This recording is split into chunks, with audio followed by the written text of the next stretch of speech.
Berlatar di tahun 2000, seorang ahli patologi berkebangsaan Amerika memerintahkan asistennya yang orang Korea untuk membuang zat kimia berbahaya ke dalam saluran pembuangan yang menuju Sungai Han. Pikirnya, Sungai Han sangat luas sehingga membuang limbah yang mengandung formaldehyde itu tidak akan membahayakan. Sempat menolak, asistennya pun akhirnya menuruti perintah atasannya dan membuang formalin itu ke dalam saluran pembuangan. 2 tahun kemudian, terlihat dua orang pemancing yang menemukan makhluk aneh yang ukurannya tidak besar.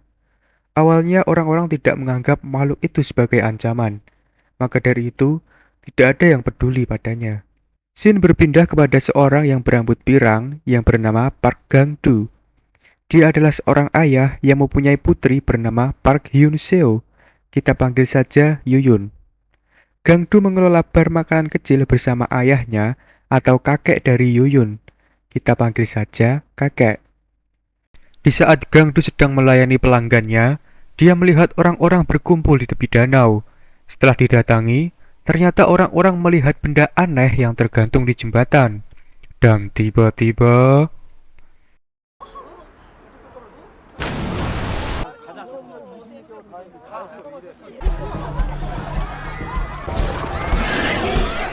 dan ya, ternyata benda aneh yang tergantung tadi jatuh dan langsung keluar dari Sungai Han, lalu menyerang semua yang ada di hadapannya.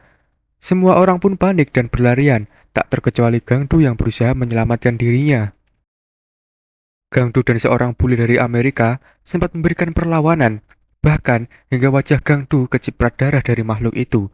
Tapi monster amfibi ganas tersebut tidak bergeming sama sekali. Yuyun yang dari tadi menonton TV bersama kakeknya baru saja keluar dari bar tanpa menyadari kerusuhan yang terjadi. Beruntung Gangdu langsung menyambar tangan Yuyun untuk menghindar dari monster itu. Tapi ternyata,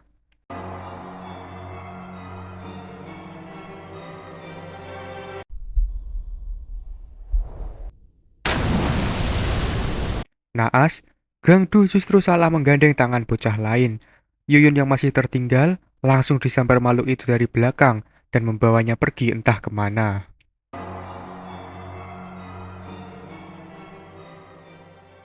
Sejak peristiwa itu, area sepanjang Sungai Han ditetapkan sebagai area terlarang. Saudara Gangdu atau paman dan bibi Yuyun pun pulang untuk menghadiri pemakaman massal. Sebagai langkah lanjutan, pemerintah mengkarantina orang-orang yang berada di TKP. Para petugas menanyakan tentang siapa saja yang berkontak langsung dengan sang monster. Si Gangdu yang dengan polosnya justru mengaku bahwa dia terkena cipratan darah dari makhluk itu. 얼굴에 팍 이렇게 몇 방울 튀었는데 움직이지 마. 그거 꼼짝하지 말라. Akhirnya, Gangdu dan keluarganya pun dikarantina dengan khusus di rumah sakit. Sejak saat itu, area di sepanjang Sungai Han menjadi area terlarang, dan tidak boleh ada yang mendekatinya. Shin berpindah ketika Gangdu sedang menikmati makanannya di rumah sakit. Lalu tiba-tiba handphonenya berbunyi, dan saat diangkat, tanpa diduga itu adalah si Yuyun yang ternyata masih hidup. Dia menjelaskan bahwa posisi dia sekarang berada di selokan seperti tempat pembuangan. Beralih ke dua petugas yang sedang melakukan patroli di area Sungai Han. Satu temannya melihat sesuatu dan keluar dari mobil untuk mengeceknya. Ternyata dia menemukan sebuah uang, tapi ketika mau kembali,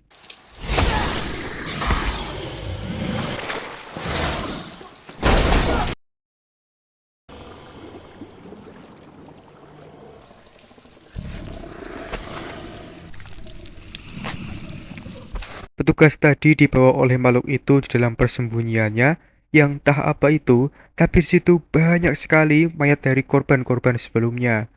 Tapi yang menarik adalah terdapat lubang kecil di mana makhluk itu tidak bisa menjangkau, yang disitulah tempat Yuyun bersembunyi dan bertahan hidup. Yuyun berusaha membangunkan petugas tadi, tapi nampaknya mereka sudah mati. Dia berusaha mencari benda dari petugas tadi yang sekiranya dapat membantu, dan dia menemukan sebuah handphone, tapi sayangnya sudah tidak berfungsi. 전화가 안 왔어. 어? 아드님. Shin berpindah kepada Gangdu dan keluarganya di rumah sakit. Gangdu mencoba memberitahu petugas bahwa putrinya masih hidup dan tidak mati dimakan, melainkan dimuntahkan di saluran pembuangan.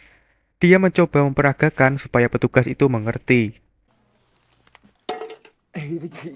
Namun, petugas itu tetap tidak percaya apa yang dikatakan Gangdu dan menganggap dia terkena gangguan mental. Karena tidak didengar, Gangdu sekeluarga berencana untuk kabur diam-diam, tapi baru beberapa langkah, rambut pirang Gangdu yang mencolok sangat mudah diketahui suster. Akhirnya, momen kejar-kejaran pun tidak bisa dihindari.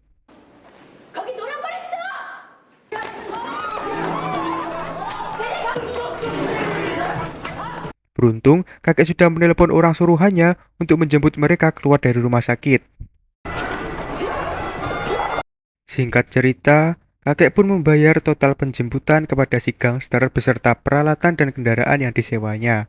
Mereka pun bergegas menuju saluran pembuangan, persis seperti yang dikatakan Yuyun saat ditelepon.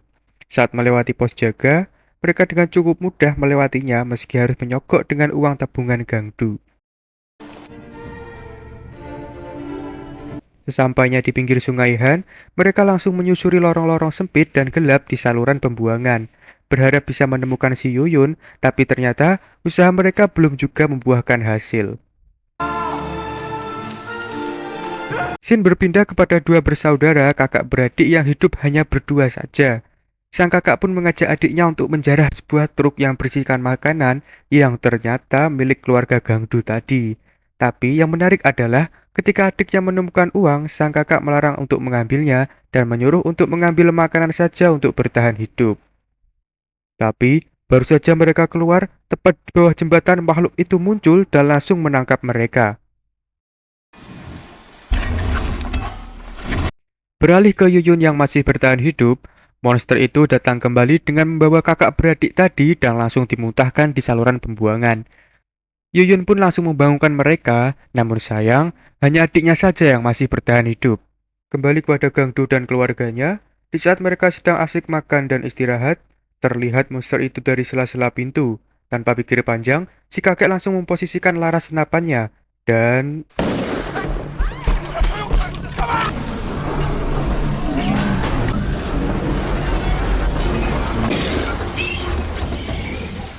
ya, monster itu pun menjungkir balikan truk mereka. Beruntung tembakan kakek berhasil melumpuhkannya. Untuk memastikan monster itu mati, si paman sekonyong-konyong menembak yang membuat monster itu lari ke jembatan. Tak tinggal diam, Gangdu dan keluarganya mengejar sambil memberondong tembakan ke makhluk itu. Di sisi lain, karena statusnya masih buron, para petugas berniat menangkap mereka. Kakek menyuruh si paman dan Gangdu untuk masuk ke dalam truk, sedang kakek berambisi menghabisi monster yang sudah menelan cucunya itu. Gangdu memberikan senapannya yang katanya masih sisa satu peluru. Dan saat kakek hendak menembak monster itu, ternyata... rupanya Gangdu salah menghitung sisa peluru yang ternyata sudah ia habiskan. Makhluk itu dengan cepat membanting kakek hingga meninggal. Gangdu pun tertangkap, sedang paman dan bibi berhasil meloloskan diri. Singkat cerita, akhirnya si paman dan bibi terpisah di Sungai Han. Si paman berada di kota untuk menemui temannya yang bekerja di perusahaan telekomunikasi, dengan tujuan untuk melacak lokasi Yuyun dari bekas panggilan teleponnya tempo hari. Saat sedang mencari data itulah, ternyata sudah berkumpul rekan kerja dari temannya si paman yang bermaksud untuk menangkapnya karena memang imbalan menangkap buronan satu keluarga ini cukup menggiurkan. Beruntung si paman berhasil melacak lokasi Yuyun dan kabur mengelabui karyawan yang ada di sana.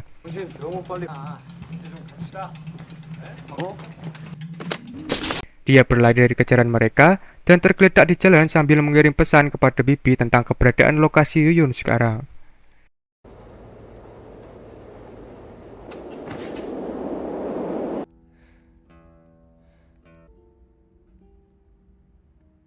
Bibi yang menerima pesan itu langsung bergegas menuju lokasi, yaitu jembatan Wohyo yang berada di seberang sungai.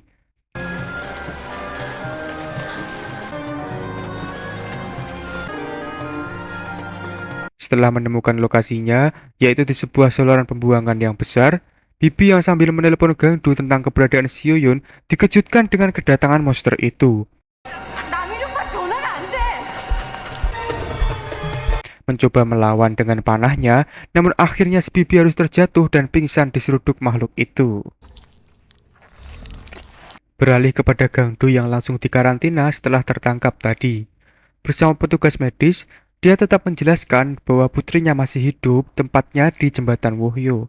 Namun, omongannya sama sekali tidak digubris. Dia diperiksa karena terindikasi terkena virus dari makhluk itu karena sudah berinteraksi langsung.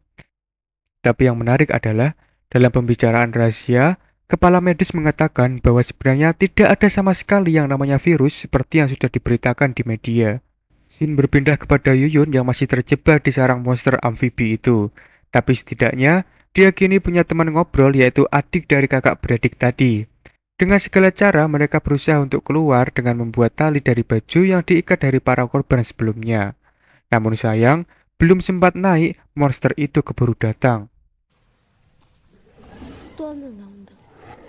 이번엔 Kembali kepada Gangdu yang sudah dioperasi dan diambil sampel darahnya.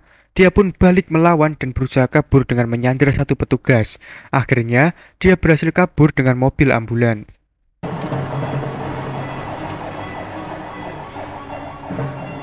Di sisi lain, Paman baru sadar dari tidurnya dan di sampingnya sudah ada seorang gelandangan. Dia melihat banyak sekali botol soju dan meminta banyak sekali botol yang ingin dia gunakan sebagai bom molotov. Setelah itu, dia bergegas menuju tempat Yuyun yaitu jembatan Wohyo yang letaknya di seberang sungai. Shin berpindah kepada Yuyun yang masih berambisi kabur dengan keadaan monster itu tertidur pulas di sarangnya. Setelah mengumpulkan tekad, dia memberanikan diri untuk meloncati punggung makhluk itu dan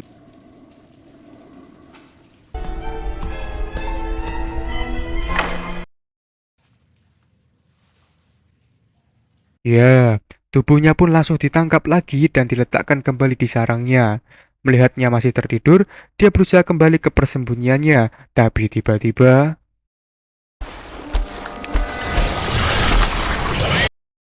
Gangdu yang sudah berada di lokasi langsung berlari menuju saluran pembuangan dan menemukan sarang monster itu. Dia mencoba untuk turun menggunakan kain yang telah disambung Yuyun tadi, tapi tiba-tiba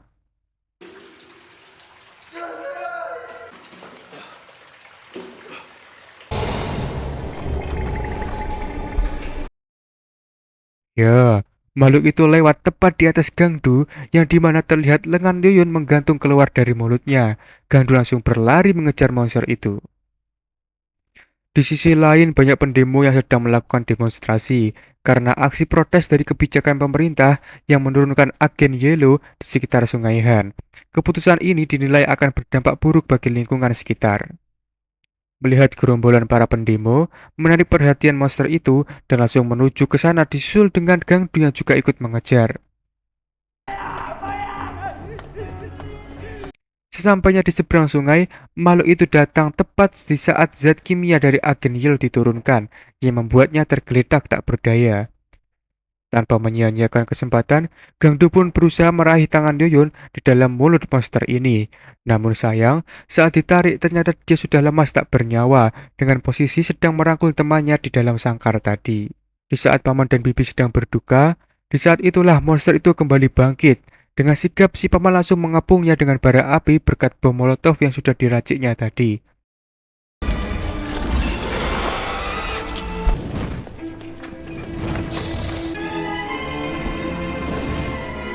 Gelandangan teman si paman pun langsung menyiram dengan gas dari atas dan saat tinggal melempar satu bom lagi, tanpa diduga bomnya malah terjatuh.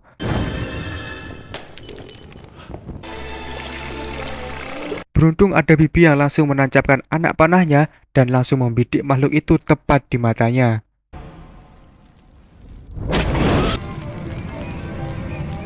Karena kepanasan, monster itu pun berlari untuk mencari air sungai, tapi tiba-tiba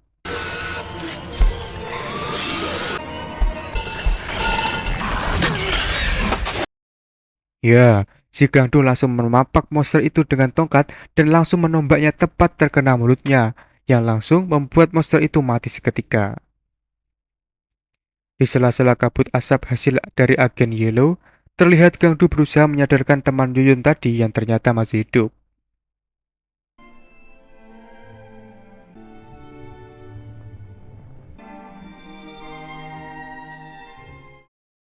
Beberapa waktu kemudian, terlihat Gangdu sudah mengadopsi teman Yuyun tadi yang bernama Shijo. Mereka pun terlihat menikmati makan malam dan mengabaikan berita tentang virus dan monster sungai itu. Tamat, ending yang sangat memonsterkan.